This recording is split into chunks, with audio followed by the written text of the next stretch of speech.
रविंद्रनाथ टैगोर का शैक्षिक चिंतन, अब इसकी चर्चा करते हैं। गुरुदेव बहुमुखी प्रतिभा के व्यक्ति दिखाई देते हैं। वह साहित्य संस्कृति में जो स्थान महाकवि कालिदास का है, हिंदी साहित्य में जो स्थान महाकवि तुलसीदास का है, वही स्थान बांग्ला भाषा में रविंद्रनाथ टैगोर जी का है। तो रविंद्रनाथ टैगोर ने 5 बच्चों को लेकर जो विश्व भारती की रचना की और उनकी जो 1892 में पुस्तक आई शिक्षा में हेर फेर, और उसके आधार पर उन्होंने कुछ पुस्तकें और लिखी, जिसमें 1912 धर्म शिक्षा विधि 1912, स्त्री शिक्षा 1915, माई स्कूल 1915, विश्व भारती 1919, श्री निकेतन 1927, शिक्षा सार कथा 1930, माई एजुकेशन मिशन 1931, शिक्षा और संस्कृति 1935।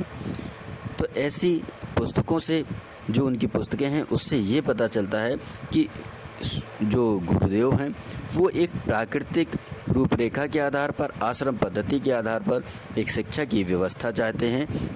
वो कहते हैं कि बालक को शिक्षा मातृभाषा में दी जाए, अंग्रेजी माध्यम से चलने वाली शिक्षा अव्यवहारिक है।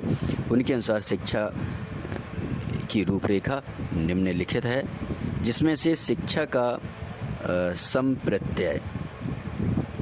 गुरुदेव शिक्षा को मनुष्य जीवन का अनिवार्य अंग मानते हैं। वह कहते हैं कि बिना शिक्षा के मनुष्य का कोई अस्तित्व नहीं है। गुरुदेव के अनुसार शिक्षा का संप्रत्यय, सर्वोच्च शिक्षा वह है जो हमारे जीवन और समस्त सृष्टि के बीच समरसत्ता स्थापित करती है या समन्वय स्थापित करती है। ये शिक्षा का संप्रत्यय था।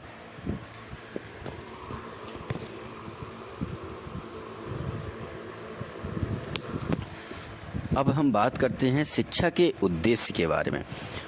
शिक्षा के उद्देश्य में सबसे पहला उद्देश्य शारीरिक विकास का उद्देश्य है, दूसरा बौद्धिक विकास का उद्देश्य है, तीसरा वैयक्तिक एवं सामाजिक विकास का उद्देश्य है, चौथा सांस्कृतिक विकास एवं राष्ट्रीय अंतर्राष्ट्रीय भावना का विकास है। ये दोनों एक साथ जुड़े हुए हैं। और 5वां आध्यात्मिक विकास या नैतिक विकास या व्यवसायिक विकास का है। ये हमने आपको जब शिक्षा पढ़ाई थी तो आपको बता दिया है, और उस कई दर्शन में इसको बता चुके हैं, इसलिए यहाँ पर इसका की चर्चा नहीं करेंगे। अब बात करते हैं कि रविंद्रनाथ टैगोर के अनुसार शिक्षा की पाठचर्या। गुरुदेव ने मनुष्य को प्राकृतिक, सामाजिक एवं आध्यात्मिक तीनों प्रकार के विकास पर बल दिया है। वो तीनों प्रकार के विकास की बात करते हैं। वो क्रिया प्रधान पाठचर्या का निर्माण करना चाहते हैं। वह कहते हैं भाषा तथा संस्कृति के साथ साथ राष्ट्रीय व अंतर्राष्ट्रीय महत्व की भाषा और संस्कृतियों पर भी वो बल देना चाहते हैं। प्रकृति और ललित कलाओं को वो महत्व प्रदान करते हैं, और खेलकूद और अभिनय आदि को पाठचर्या में प्रमुख स्थान देते हैं। वो विषयों में वह रखते हैं मातृभाषा संस्कृत, अंग्रेजी, इतिहास, भूगोल, प्रकृति अध्ययन, विज्ञान, कला और संगीत को वो रखते हैं विषय में। और उपयोगी क्रियाओं में बागवानी, कृषि, क्षेत्रीय अध्ययन, भ्रमण, विभिन्न वस्तुओं का संग्रह और प्रयोगशाला कार्यों को रखते हैं। इसके बाद अन्य क्रियाओं का यहाँ संबंध एक्स्ट्रा करिकुलर एक्टिविटीज से है। खेल कूद, नाटक, संगीत, नृत्य रचना, ग्रामोत्थान और समाज सेवा का कार्य को वो रखते हैं। और कक्षा 1 से 12 तक की पाठचर्या में 10+2+3 को वो महत्व प्रदान करते हैं। 10 का मतलब हाई स्कूल, 2 साल का इंटर, 3 साल का स्नातक परीक्षा की दृष्टि से इम्पोर्टेंट है। कोठारी कमीशन का हालांकि ये दिया हुआ है, लेकिन ये रविंद्रनाथ टैगोर जी ने बहुत पहले से ही इसको प्रारंभ करने का प्रयास किया था। अब हम बात करते हैं शिक्षण विधियों की। गुरुदेव ने कोई नई शिक्षण विधि का निर्माण तो नहीं किया, लेकिन विधियों में सुधार करने के लिए उन्होंने प्रयास किए और कथन विधियों का वो कड़ा विरोध करते हैं। वो कहते हैं कि पुस्तकीय ज्ञान से मत सिखाओ, बालक को स्वयं अनुभव करने दो, उसे स्वयं सीखने दो। और वह कहते हैं कि प्राथमिक शिक्षा मातृभाषा में ही दी जाए और उच्च शिक्षा में अंग्रेजी को माध्यम बनाया जा सकता है। उन्होंने कुछ शिक्षण सिद्धांतों को प्रतिपादन किया जो निम्नलिखित है। नंबर 1, बच्चों को जबरन पाठ मत पढ़ाओ, उन्हें सीखने के लिए प्रेरित करो। दूसरा, जीवन की वास्तविक क्रियाओं के आधार पर बालकों को सिखाओ। तीसरा, ज्ञानेंद्रियों के प्रयोग का अवसर दो, उन्हें स्वयं करके और स्वयं के अनुभव से सीखने दो। चौथा, मातृभाषा के माध्यम से शिक्षा दो। पांचवा, शिक्षण विधि का प्रयोग करो जो शिक्षण विधि रुचिपूर्ण हो, शिक्षार्थी उसमें सक्रिय भाग ले सकें। छठवां, कठोर नियंत्रण से बालकों को मुक्त रखो, कार्य एवं सोचने की स्वतंत्रता दो। सातवां, वो कहते हैं कि बच्चों के साथ प्रेम और सहानुभूतिपूर्ण व्यवहार करो। ये रविन्द्रनाथ टैगोर जी के कुछ सिद्धांत हैं जो शिक्षण सिद्धांत हैं, उन्होंने बताए। इसके बाद रविन्द्रनाथ टैगोर जी के अनुसार शिक्षण विधियों में पहली विधि है मौखिक विधि। यह विधि शिष्यों को उपदेश, व्याख्यान, प्रश्नोत्तर, वाद विवाद और तर्क आदि से संबंधित है। इसके बाद दूसरी विधि है स्वाध्याय विधि, ये हम आपको बता चुके हैं। तीसरी विधि है विश्लेषण एवं संश्लेषण विधि, ये भी हम आपको बता चुके हैं। इसके बाद चौथी विधि आती है क्रिया विधि। उनका कहना है कि बालकों को क्रिया के द्वारा सिखाना चाहिए, बच्चों को स्वयं करके स्वयं के अनुभव से सीखने का अवसर प्रदान करना चाहिए।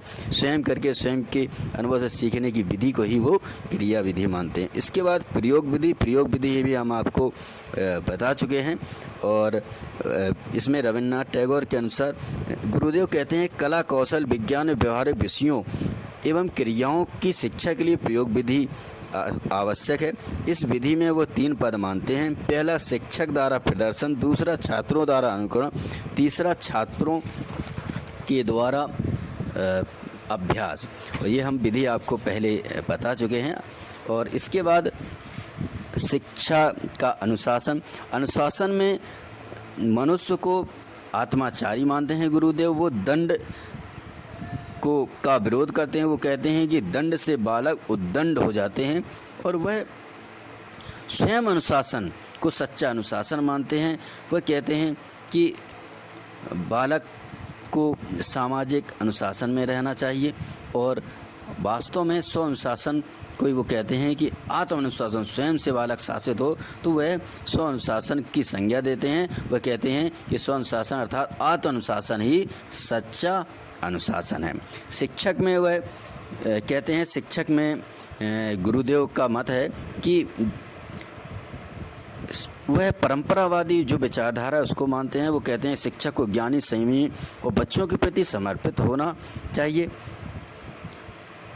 शिक्षक सदैव प्रेम और सहानुभूति का बालकों से व्यवहार करे।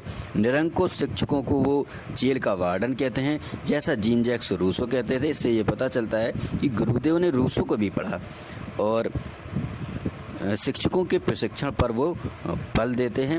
अब हम बात करते हैं शिक्षार्थी की। शिक्षार्थी के संबंध में गुरुदेव कहते हैं कि शिक्षार्थी को सुबह जल्दी उठना चाहिए, ब्रह्मचर्य व्रत का पालन करना चाहिए, इंद्रिय निग्रह करना चाहिए, मन वचन कर्म की शुद्धि करनी चाहिए। सादा एवं प्राकृतिक जीवन का वह विशेष महत्व मानते हैं और विद्यार्थियों को आध्यात्मिक और सांसारिक दोनों प्रकार के ज्ञान की वह बात करते हैं। प्रकृति और सौंदर्य का उपासक बालक को बनाना चाहते हैं और दोषपूर्ण और निंदनीय आचार विचार से वो बालक को दूर रहने की सलाह देते हैं। इसके बाद विद्यालय की चर्चा करेंगे।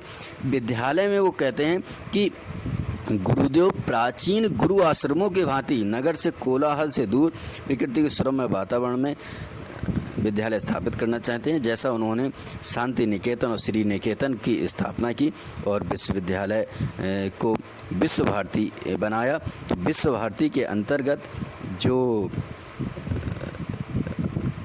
वहाँ पर शिक्षा के कुछ विभाग हैं उनकी हम चर्चा करते हैं। इसमें मृणलिनी आनंद पाठशाला जो शांति निकेतन में है, केजी की कक्षाएं संचालित होती हैं। संतोष पाठशाला श्री निकेतन में है, इसमें भी केजी की कक्षाएं संचालित होती हैं। पाठ भवन माध्यमिक कक्षाओं से संबंधित है शांति निकेतन में, यहाँ 1 से 10 तक की कक्षाएं लगती हैं। शिक्षा सत्र श्री निकेतन में माध्यमिक कक्षाओं से संबंधित है, यहाँ 1 से 10 तक की कक्षाएं लगती हैं। उत्तर शिक्षा सदन उच्चतर माध्यमिक विद्यालय संबंधित है, 11-12 की कक्षाएं लगती हैं शांति निकेतन में। विद्या भवन, यहाँ कोट करने वाली बात है, विद्या भवन वास्तव में institute of humanities and social science से संबंधित जो शांति निकेतन में है। और इसके बाद यहाँ शिक्षा भवन में BA, BSc, स्नातक, परास्नातक, डिप्लोमा, सर्टिफिकेट की कक्षाएं शांति निकेतन में लगती हैं। परीक्षा में ये आए हैं शिक्षा भवन, विद्या भवन, विनय भवन और कला भवन में कला संबंधित, संगीत भवन में संगीत संबंधित। और बीएड की जो कक्षाएं हैं, बीएड एमएड परीक्षा में आया है, 69,000 में आया है। बीएड की जो कक्षाएं होती हैं वो विनय भवन में लगती हैं, यहाँ ध्यान देने वाली बात है। जबकि परीक्षा में अधिकतर लोग शिक्षा भवन या विद्या भवन को ही टिक करते हैं, वो गलत है। विनय भवन में बीएड और एमएड की कक्षाएं शांति निकेतन में चलती हैं। अब यहाँ पर एक बात करते हैं कि पल्ली चर्चा केंद्र, ये सेंटर फॉर रूरल स्टडीज से संबंधित है श्री निकेतन में। और पल्ली शिक्षा सदन 69,000 में आया है। पल्ली शिक्षा भवन कृषि महाविद्यालय से संबंधित है, जो श्री निकेतन में है। परीक्षा की दृष्टि से ये बहुत इम्पोर्टेंट है। और शिक्षा चर्चा प्राथमिक शिक्षा और प्रशिक्षण केंद्र को शिक्षा चर्चा जो श्री निकेतन में है, ये हमने आपको कुछ विभागों के नाम बताए जो शांति निकेतन और श्री निकेतन संबंधित थे। कंपटीशन की दृष्टि से ये बहुत इम्पोर्टेंट है। यहाँ पर टैगोर जी का जो शिक्षा दर्शन है वो पूर्ण होता है।